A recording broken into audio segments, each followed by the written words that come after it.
الحمد لله وحده والصلاة والسلام على من لا نبي بعده أما بعد فأعوذ بالله من الشيطان الرجيم بسم الله الرحمن الرحيم قال الله تبارك وتعالى في القرآن المجيد والفرقان الحميد ويطعمون الطعام على حبه مسكينا ويتيما وأسيرا صدق الله مولانا العظيم وصدق الله رسوله النبي الكريم الأمين ونحن على ذلك لمن الشاهدين والشاكرين والحمد لله رب العالمين. میرے نہایت ہی واجب القدر واجب الاحترام اساتذہ کرام اور میرے محترم ساتھیو السلام علیکم ورحمۃ اللہ وبرکاتہ. جیسا کہ آج کا میرا موضوع ہے رضی اللہ تعالی عنہ اجمعین کی سماعت. اللہ تبارک و تعالی سے دعا ہے کہ مجھے حق اور سچ بیان کرنے کی توفیق عطا فرمائے اور ہم سب کو سن کر ان کی تعلیمات پر عمل کرنے کی بھی توفیق عطا فرمائے.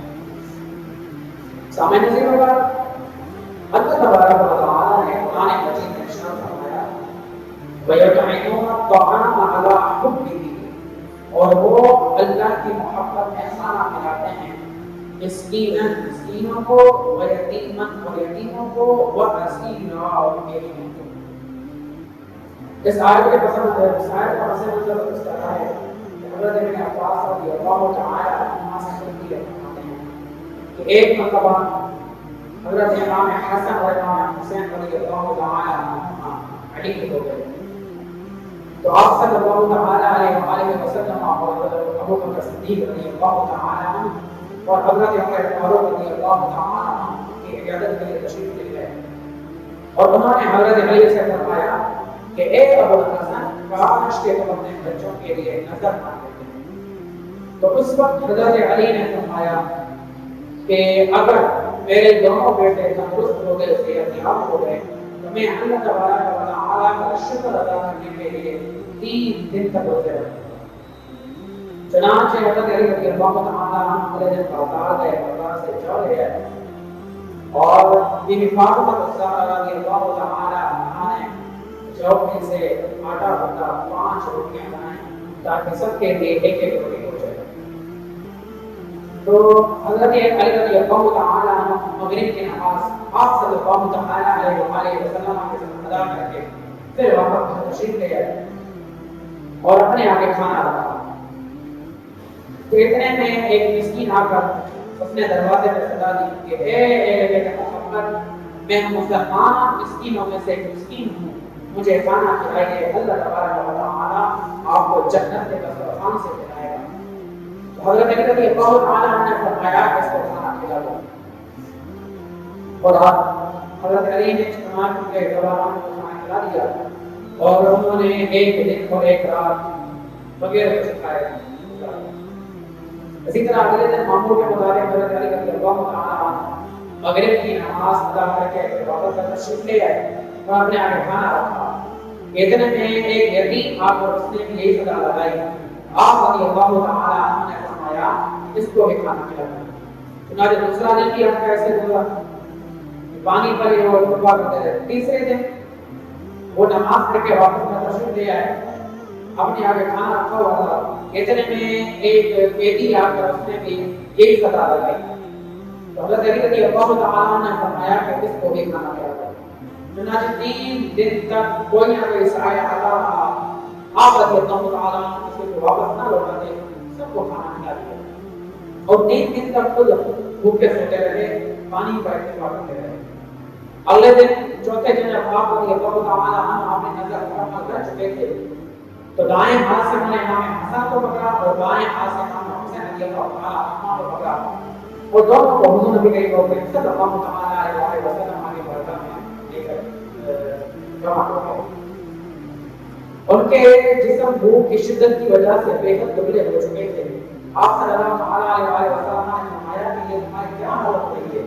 میری بیٹی فاطمہ کے پاس ہے. جب وہ ان کے پاس گئے تو وہ اس کو محراب میں تھی اور آپ رضی اللہ تعالی عنہ بھوک کی شدت کی وجہ سے ان کا پیٹ کمر سے چپکا ہوا تھا اور آنکھیں اندر گھسی ہوئی تھیں۔ تو آپ صلی اللہ علیہ وسلم نے فرمایا کہ اے اللہ مدد فرما۔ اس وقت حضرت جبریل امین علیہ السلام حاضر ہوئے اور فرمایا کہ اے اللہ کے رسول یہ فرمایا حضور نبی کریم صلی اللہ علیہ وسلم نے فرمایا کہ اے جبریل ہم کیا لیں؟ اے جبریل ہم کیا لیں؟ تو حضرت جبریل علیہ السلام نے فرمایا کہ اس وقت یہ آیات جو ہے اس کے جبریل نے یہ پڑھ کر سنائی کہ وَيَطْعِمُونَ الطَّعَامَ عَلَىٰ حُبِّهِ مِسْكِينًا وَيَتِيمًا وَأَسِيرًا۔ اس آیت سے پتہ چلا کہ اے محمد رضی اللہ تعالیٰ عنہ 3 دن تک خود بھوکے رہتے رہے لیکن کسی صاحب کو بغیر جولی بھر دی اس کے لوٹا ہے۔ یہ ہے وہ صحابہ۔ اسی طرح بعض کتابوں میں آتا ہے ان کے کچھ واقعات ہیں کہ حضرت علی رضی اللہ تعالیٰ عنہ نے ایک مرتبہ اپنی ذرا بیچی، ذرا بیچ کر ایک مسکین کے گھر کا راشن بھجوا دیا۔ تو کسی نے پوچھا کہ اے علی آپ کے گھر میں اپنے لیے کچھ نہیں ہے، آپ دوسروں کو دیتے ہیں؟ تو اس وقت حضرت علی رضی اللہ تعالیٰ عنہ نے فرمایا کہ جو اللہ تبارک و تعالیٰ کے لیے دیا وہی باقی ہے جو اپنے گھر کا بتایا ہو جائے گا۔ یہ ہے وہ صحابہ۔ اسی طرح امام حسن رضی اللہ تعالیٰ عنہ انہوں نے اپنی زندگی میں 2 بار پورا مال اور 3 بار آدھا مال اللہ تبارک و تعالیٰ کی راہ میں لٹا چکے تھے۔ ان کے پاس ایک شخص آیا اور اس نے کہا کہ اے امام حسن مجھے قرض چاہیے، تو آپ رضی اللہ تعالیٰ عنہ نے بغیر اس سے پوچھے 50,000 دینار نکال کر دیے اور فرمایا کہ اگر کم ہو تو اور لے لینا۔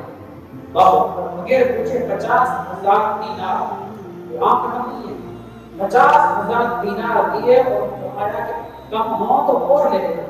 یہ ہے ان کی سخاوت۔ کربلا کے میدان میں امام حسین رضی اللہ تعالیٰ عنہ کے سخاوت کی واضح ظاہر ہوتی ہے۔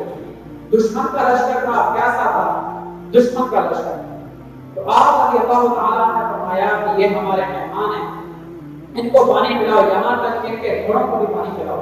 اللہ اکبر، یہ وہ مثال ہے، یہ وہ صحابت ہے کہ قیامت تک مثال دی۔ اسی طرح حضرت امام زین العابدین رضی اللہ تعالیٰ عنہ اور راتوں کو مدینے کی گلیوں میں نکلتے اپنی پیٹھ پر آٹے کی تھیلیاں رکھ کر، وہ اپنے پیٹ پر آٹے کی تھیلیاں رکھ کر راتوں کو مدینے کی گلیوں میں نکلتے اور مسکینوں کے گھروں میں جا کے خاموشی سے رکھتے تھے۔ کسی کو پتہ نہیں تھا کہ آٹے کی تھیلیاں رکھ کر کون جاتا ہے۔ جب آپ کا وصال ہوا اور آپ کو غسل دیا جا رہا تھا، اس وقت آپ کے پیٹھ پر نشان موجود تھے۔ سب لوگ حیران ہو گئے کہ وہ شخص جو راتوں کو آٹا دے گئے، راتوں کو آٹے کی تھیلی رکھ کے جاتا تھا، وہ کوئی اور نہیں بلکہ امام زین العابدین۔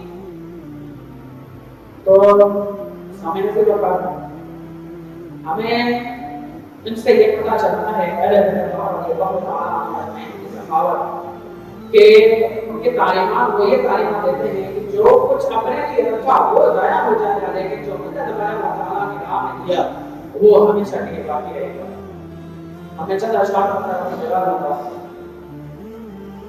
ان کے گھر جبریل بھی بے اجازت آتے نہیں، قدر والے جانتے ہیں قدر و شان اہل بیت، گھر لٹانا جان دینا کوئی مجھ سے سیکھ جائے، گھر لٹانا جان دینا کوئی مجھ سے سیکھ جائے، جان عالم ہو فدائے خاندان اہل بیت، اہل بیت پاک سے دشمنیاں بے باقیاں، لعنت اللہ علیکم دشمنان اہل بیت، لعنت اللہ